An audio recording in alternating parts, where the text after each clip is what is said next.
Here we go. Bombastic is presented by Hawke Media. We've got a special guest today.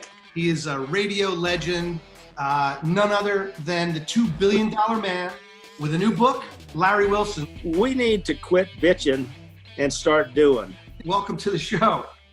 Hey, thank you very much. And I don't remember what your name is. BST. This guy, we're talking about the BST character because I'm a very, subtle guy until I get to the show. So I had to separate that. You understand the business, right? Okay, got it.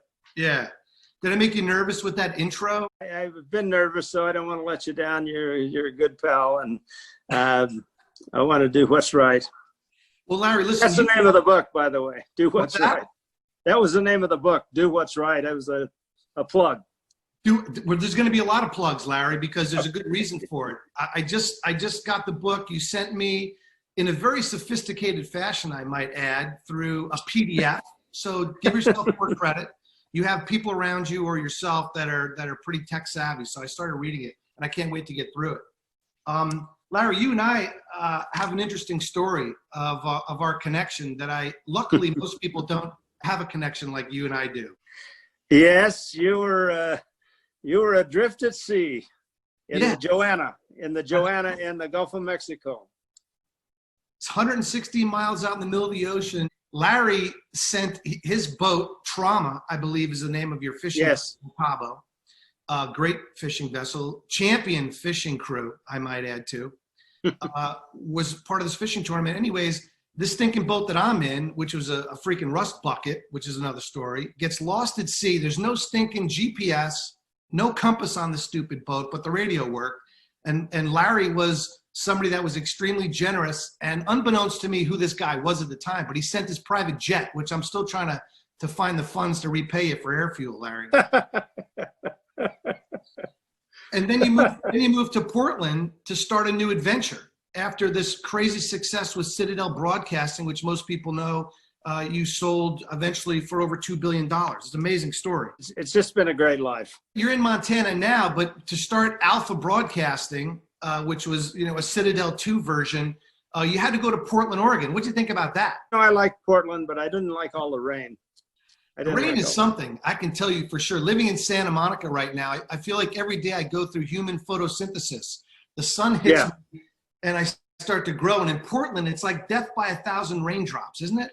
Oh, it totally is. And I got so tired of it, but I had to be there because I had to call on customers and advertisers. Alpha Broadcasting was, I guess you guys kind of got the band back together and you were going to build another, big broadcasting network like Citadel, right? That's correct. And, after my wife passed away, John Von Slegel, local guy in Portland from Endeavor Capital, called me. Great guy, one of my best buds. And he says, would you ever do it again? And I said, I've been looking at it, but I'm not sure. It's bad. Times were tough in 2009, and prices had dropped dramatically. And that's what interested me. And finally, I did. I put the band back together and brought in some of my old management team members, and we started buying stations and moved it along pretty well for a while.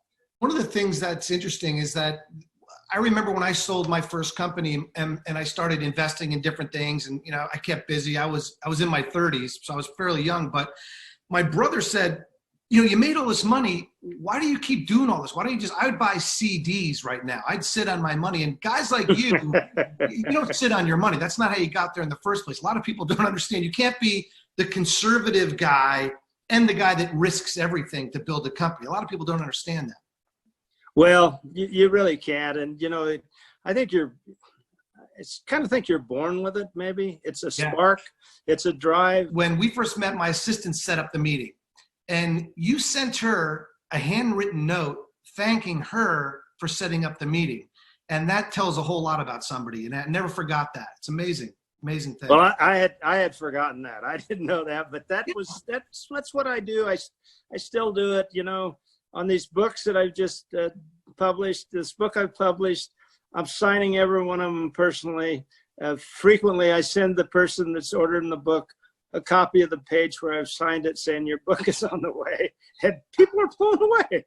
But like you said, that's something that's just innately who Larry Wilson is. And, it's something that that, you know, you're kind of born with it or you're not. You know, there's obviously people go through life and they go through changes and they get inspired later in life. You know, it's not a matter of timing, but what do you attribute that to, Larry? My dad, he directed my baseball career, which ended abruptly when I got injured and a knee injury. But we were just a middle-class family. He worked at a lumber yard.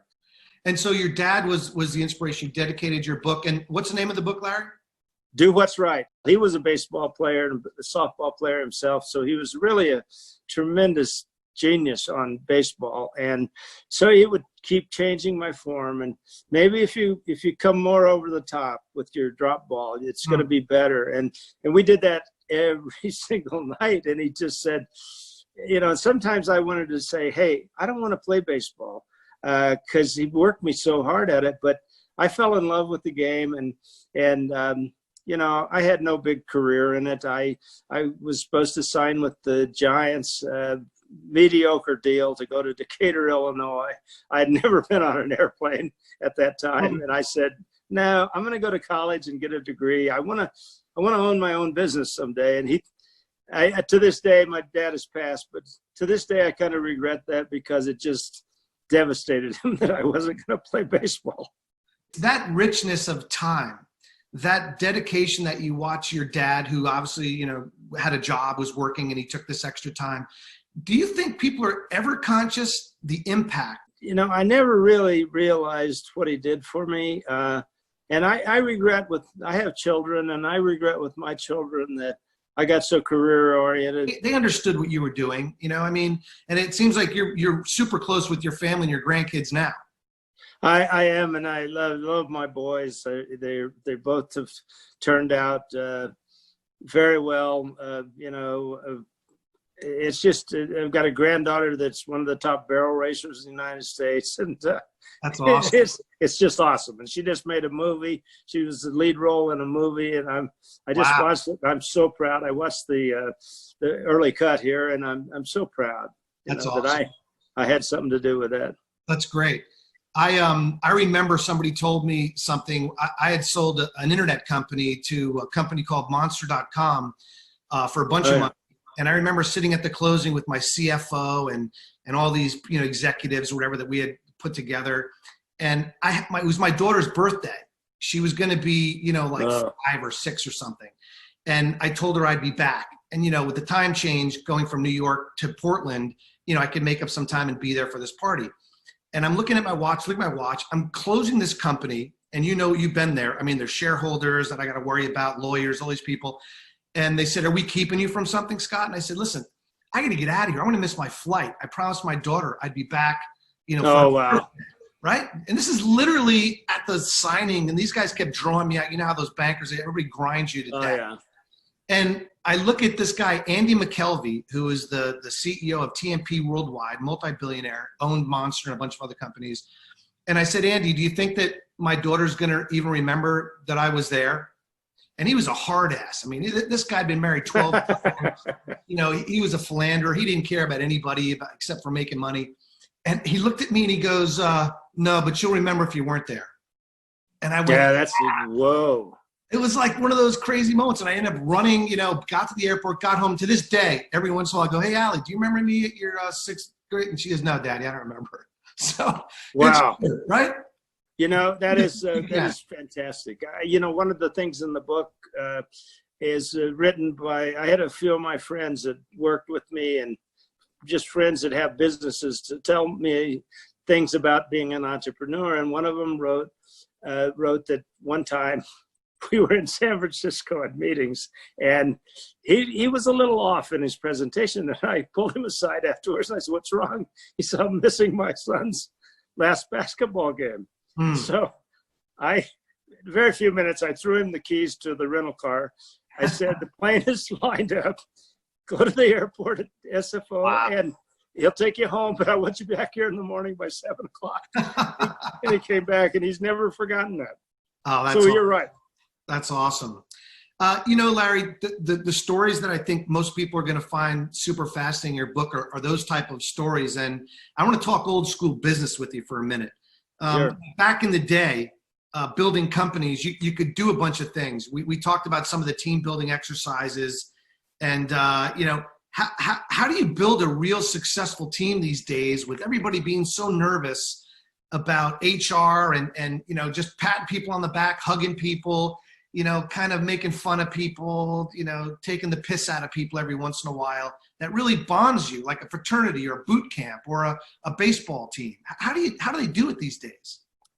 Well, it's kind of ridiculous. It's gotten so messed up. But to me, it was about hugging people that did great things and high-fiving and you know, one of the things I always prided myself in is when I went into a radio station, I walked the floors. Every woman there and many of the men hugged me, and at the end I started getting nervous because all of this stuff that's happening, and if we can't, you know, I'm really afraid that we can't get back to hugging each other after this coronavirus thing, and that's a bad deal because we, you know, it's a cliche, but we were a family at Citadel. We were a total family, and I get that comment since I've been selling this book. I get this comment from all the emails that come in, all the messages that come in on Facebook is, I've never been in a family company like yours, and it shaped my whole life. And think about that. When you say that, I immediately think of somebody described to me a family, a really close family. I think of, you know, 7 Italian kids with their Italian family, with the grandma in the house, and the freaking bombastic craziness that goes on in those houses, the fights, the mother and father, the kids, all those things. It's that what endears us as a family. So how the hell are you supposed to build a company completely absent of all those things, right? With all of the sterilization that the laws, that these lawyers, that HR, and that's this new breed of workers are creating. I mean, I don't understand it, Larry. I don't get it, and it's what's, you know, makes me happy I'm retired. I just don't want to be out there dealing with this because it's so great to wake up in the morning and look out. I'm in Helena, Montana. It's a beautiful place. Look out at the sunshine and realize I don't have to go see HR and I don't have to talk to lawyers and you know, I'm just going to have a nice day signing books. That's all I do. Yeah, what a life you have. You know, I think about what are they going to, what kind of stories could they possibly have in this next 15 or 20 years of what business culture is today, the things that they do versus the stories that you and I get to tell. You talked about The Last Dance, Michael Jordan's documentary on Netflix, which, you know, I know you're going to start watching.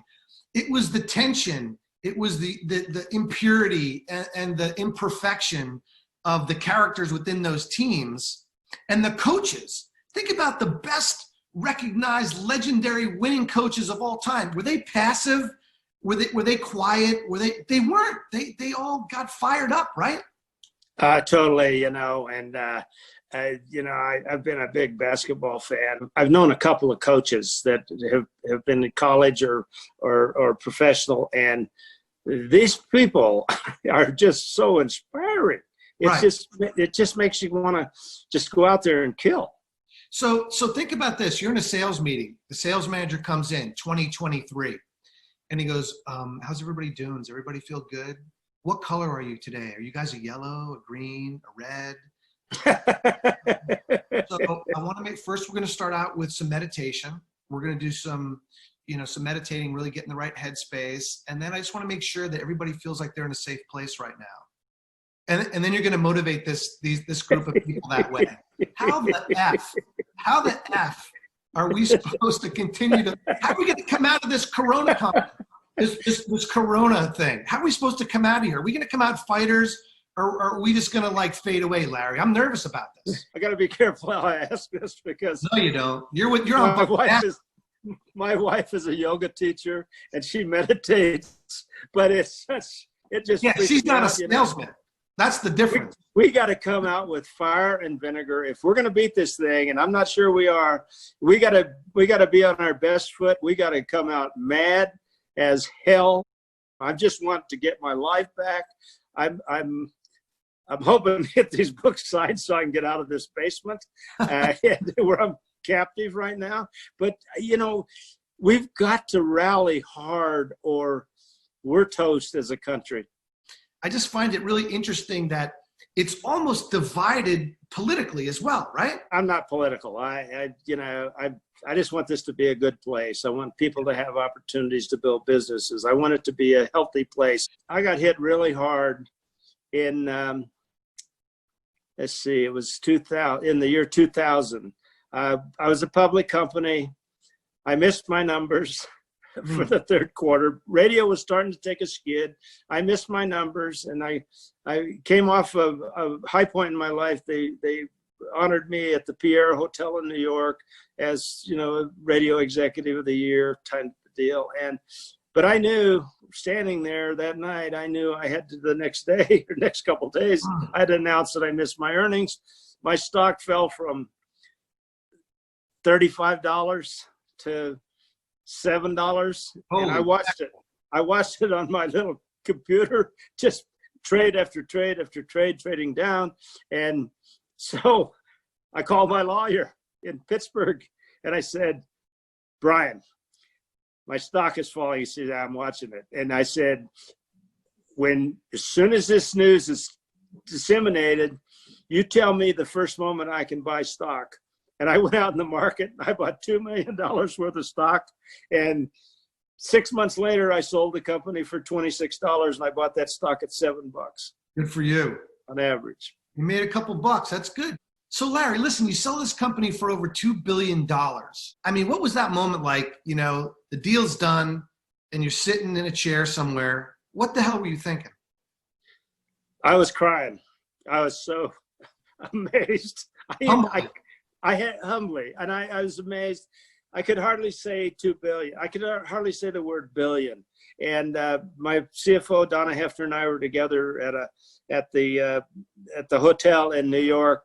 We were in a suite waiting for the money to transfer through the Fed. And when they called and said the money is moved, I started crying. And so did she. It was like unbelievable. But you know, it's only money. Did it surprise you though? Because, you know, in a much smaller level, when I sold my company, I remember up until that point, I was so hungry to want to prove to all different types of people and society that, you know, I grew up poor. I didn't go to school and I'd done this. I thought I was going to be so puffy. And yet at that moment, I went to the ATM to look at my Morgan Stanley account, you know, to see. I love Pittsburgh. And I remember having this, like a very similar moment where I was so freaking floored and humbled. Why me? One of the first things I reflected back on was my first business, which is sadly in the book because it was kind of a disaster. How does this happen to you versus the other guy who you might have thought was way smarter, way more charismatic? Tell me about that. You know, I think about it all the time. In fact, I just talked about it with two people. I'll give you an example. Neil McCoy is a country singer and one of my best friends. Steve Azar in Mississippi is another best friend. He's a country singer. We wrote a song together some time ago, and we talked yesterday. I talked to both of them yesterday, and I've been using my time during this pandemic to reach out to people that I haven't reached out to because I miss that. And that's how we got reconnected, Scott. I mean, it's definitely. And I said that to them and I said, I don't know how I got to know you guys. And said, well, one way you got to know us is you played our records on the radio. I said, well, that wasn't payola because I liked what you do. Yeah. And they said, well, we know it wasn't payola, but you were good friends to us from when I met Neil McCoy. First time I met him was in Nashville, the country radio seminar, and he had just signed a record deal. And he comes up to me and he says, "Are you Larry Wilson?" I said, "Yeah." He says, "My name's Neil McCoy, and I just cut a record deal, and I'm going to be doing some records." And I said, "Man, I want to hear you sing." And he said, "Well, come over here tonight, and we're going to have a little guitar pull. Come over." He gave me a card to come into this room at the hotel, and he's going to do a little guitar pull in there and sing some songs. And I went over there, and he was fantastic. And that was, geez, 35, 40 years ago. And we've been best friends ever since. Think about that gift. I mean, that is an amazing thing. And I think that the reason that happens, and it didn't even matter if you were, running a radio company, you're just the type of person that's genuinely interested in other people. Right? Oh, I love them. I got, one time they called me. I raised a lot of money for charity, and we were raising money for the Humane Society, and they called me from the Humane Society, which I just give them the money. We just built a no-kill center in Kalispell, Montana. They called me and said, would you go down and pick up Tom Brokaw? And I said, I'll send the plane, but I don't want to do that. Let him just enjoy the plane. He said, no, it's important you go. So I go down, fly down to Bozeman, which is not far. We pick up Tom and his wife, a beautiful lady, and take them up to Montana. And took them to the place where they were staying. And Tom called me the next day. He said, I'd like to see your ranch because I raise horses. And his wife raises horses. And so I went and picked him up. They came out the ranch. We walked around. That's when Tom had just written the book about World War II. Oh, yeah. Yeah. Fathers or something. I forget what it was. Or the generation. I forget. I remember. Yeah, something like that. And then my father-in-law, who's since passed, was there at my house visiting my mother-in-law. And it was the biggest. My father-in-law was a World War II pilot, and he got to meet Tom Brokaw, and Tom was so nice to him. And that really, just meeting a lot of these great people taught me how to never lose your humility. I mean, never lose your humility. So many people think they're a big deal, and I'm floored by the book. I'm floored by the response on the book. I'm not a big deal. I'm a country boy. Well, yeah, you're a little rancher out in Montana. I know the story. Yeah, it's true. I have. You remind me of a story. You remember Maurice Lucas? Was a Portland Trailblazer. Do I remember Maurice? I represented Maurice when he got traded to the Phoenix Suns. His lawyer in D.C. called me and said, would you represent Maurice? He's probably going to buy a house and stuff, What? Yes, I swear to God. And we got to be friends. I took him to Phoenix Country Club, and I got called before the board because they didn't want blacks. Yeah, and I said, bullshit. If I can't bring him to the club, then I'm going to the Arizona Republic newspaper and tell them about you guys. What stinking year was this, Larry? Oh, brother. It was probably in 80s? Probably in 80, somewhere right around the early 80s. And I had him over to my house, and my wife was so nervous. And Maurice and his wife were coming for dinner, and she is so nervous. She's made this big steak in a bag. And we get there, and his wife is a little banty rooster. She says, Maurice, you didn't tell him, did you? Because she could smell it in the air.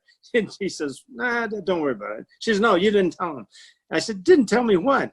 He's a vegetarian. Oh, brother. He is so big. How could he be a vegetarian? Well, he was, I don't know if he was a vegetarian. I think I've been on he wasn't a vegetarian, was he? He was right then. Oh, at that time. Maybe because of her. But this is so okay, go ahead. I'm sorry. No. This is listen, you and I, have so many stories. It's going to take us hours to go through all these things. I met Maurice Lucas back in the mid 2000s, and we became buddies. And I was actually I didn't know that. with him a week before he died. I came to his house. I brought him a turkey sandwich from Huber's. He wanted. Oh. And at that point, he was skin and bones, and it was really tough to watch. But I remember going to his service, his wake. It was like the family version, not the one at the Rose Garden. And I remember a guy and a lot of people talked about him.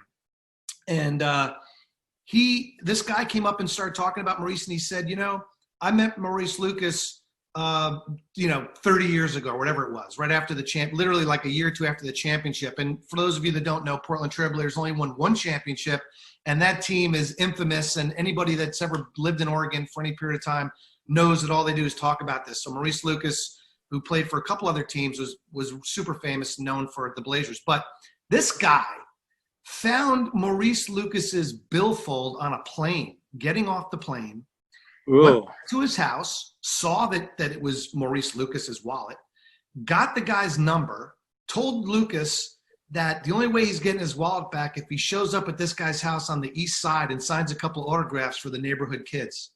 Oh, wow. So Lucas heads over to this little neighborhood in Northeast Portland, spends the day signing autographs for this guy that randomly found his billfold, and they became best friends, played racquetball for the next 30 years. That is fantastic. And you know, Larry, the reason I bring that story up is because you're that same type of guy. You've met literally hundreds, if not thousands of people that you've had these close relationships where you might have seen them 3 or 4 times in person and kept up with them, but you know, you reap what you sow. I love to hear that, because you reminded me of something.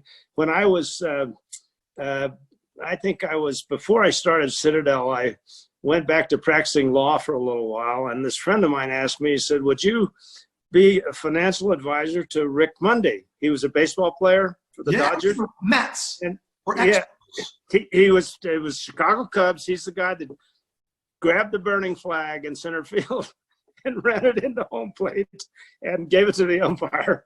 And so I met Rick, and what he taught me, I had a great time with him. He probably doesn't even remember me, but I remember him. And he taught me, he would always say, come to the game Friday night, sit with my wife, and then come down to the dressing room. And as soon as I get out of there, we'll go to dinner at a little place down the hill from the stadium in LA. And we'd do that. But when we leave the locker room, we would walk out to right field. Back then, and I don't know if it's now, but back then the Dodgers players parking lot was in the right field corner. And he would walk out there, and there'd be like hundreds of kids in a line, respectfully standing there, being quiet. Rick would open up his door, sit down in his seat, and he says, if you guys will be quiet, I'll sign every autograph. And we'd sit there for an hour and a half while he signed every kid's autograph. And that has stuck with me all my life. I've sent people, you know, I love people, and I got away from it the last few years as I've gotten older, but I used to send people Christmas cards all the time. And I made, you know, once I made a friend, I sent him Christmas cards, and it just was wonderful, the relationships I've developed. I think that's a dying art, and like writing notes to people. Hopefully it'll catch on like, you know, bell bottoms again. It'll be a cycle. I hope so. It'll come back for some period of time. I'm so glad you wrote this book, Larry. I'm sure me and like, you know, thousands of other people that try to do this. What was the experience like? 3 years, I heard, right? Yeah, I think that's probably right. You know, you'll see it in the book. If anybody buys the book, they'll see it. I started this company called Hawke Media, and the dog that's the logo for the company is sitting outside my door trying to I remember that. And he's an old guy. And because we started it in 2009, and you know, we built it and built it and built it, and it was my third coming, I guess. And then I got crossways with one of my investors, and it's changed my life, because I don't want any investors ever again. Only partner I want is my wife, Lynn, and I don't want to have anybody tell me what to do. And this guy tried to tell me to do something that I believed was unethical. Now, today, I understand his side of it. We were being consulted by a subsidiary of his boss, who was my biggest investor. And he was going to get in trouble if he lost that consulting job. But I found a way to save $1 million on health insurance with a consultant down in Atlanta. And I wanted to switch, and he didn't recognize the chain of command. He went to my CFO directly after I'd given orders that we're changing, and told him we weren't. And so, you know, I tried to quit. He begged me to stay, and I should have quit. Whenever anybody shows that color, you run for the door. And that's what do what's right means. That's what it means. It's when you don't know what to do what's right. Yeah, it's good. It's a good default. What do you think, in kind of summarizing this thing, Larry, everybody, I would highly recommend getting this book. It's written in a very easy to understand way. And it's words of wisdom from somebody that's had a lot of success, both in business and in friendships. Larry, what do you think the country now, 2020, industry, corporations, people, what do we need to do to shift this momentum of being this, I call it, the golden age of grievance. Everybody has a beef. Everybody's complaining about all these different things. And what do we have to do to change? What's the catalyst to get people back on track? We need to quit bitching and start doing. And we need to. Is that the next book? Quit bitching and start doing. Get to it. Thank you, Larry. Thank you. Well, we need to fix the healthcare program. We need to, if you're going to you have a horrible thing like the pandemic, don't try to get money for the Lincoln Center or something. That doesn't have anything to do with the pandemic. And we need to get real. And we got a bunch of phonies. I'm sorry, but we got a bunch of phonies. Across the board. We got to start stepping up. What a racket. We gotta stop that bullshit. Pardon my language. We gotta stop it. And if we don't, this country is doomed. Yeah, I think that hopefully what we'll see is a lot of those jobs coming back here. We realize the dependency we have on foreign countries that don't always have us as their best interest. And I think hopefully this pandemic, a silver lining would be that because of the reliance on foreign powers to produce all these things that we depend on, that'll start coming back to our country and create more jobs and get that kind of industrial nation that built this country back in order. I hope that's right. And I think Trump has done some good things in that regard. He just needs to quit being mean to people. He needs to quit being mean to people, and he'd go down in history as great. You know what? We're gonna get another show with you and I talking about Trump. I grew up in New York. And I get a lot of opinions about that guy. And that guy did a bunch of really good things, has done a bunch of good things now. But to your point, he's his own worst enemy, his own worst disaster. But that's kind of the give and take of that. But Larry, thank you so much for spending as much time. I probably kept you from signing at least 100 books. So I apologize. That's okay. I need the rest. And it's an honor. It's a total honor to be on with you. And I'm so glad we've reconnected. Absolutely. Name of the book again? Do What's Right. And you can buy it at Larry Wilson singular store.com, LarryWilsonStore.com. And if you buy this thing now, if you put your order in now, I think Larry's hands are still working. He hasn't crunched up yet, right? I'm going to keep signing as long as people are buying. And we're not trying to make money. I want people to know that it's not about making money. It's about making sure my publisher makes some money, making sure my editor makes some money, making sure my 2 friends that have helped me with this, 3 or 4 friends have helped me with it, make some money. I'm just going to distribute money. And then when we get them taken care of, the rest is going to some charity that I haven't picked yet. Well, I hope that somehow somebody sees it in their right mind, if they're smart business mogul, to make a movie out of this thing. So hopefully we'll keep our eyes and ears open. I don't know. Can you see it? Look at that. That's the book. What a tall glass of water. Well, thank you. Listen, thanks so much again for being on the show. Peace and love. I look forward to seeing you in person one of these days, brother. Yeah, I'd like to circle back on the phone too.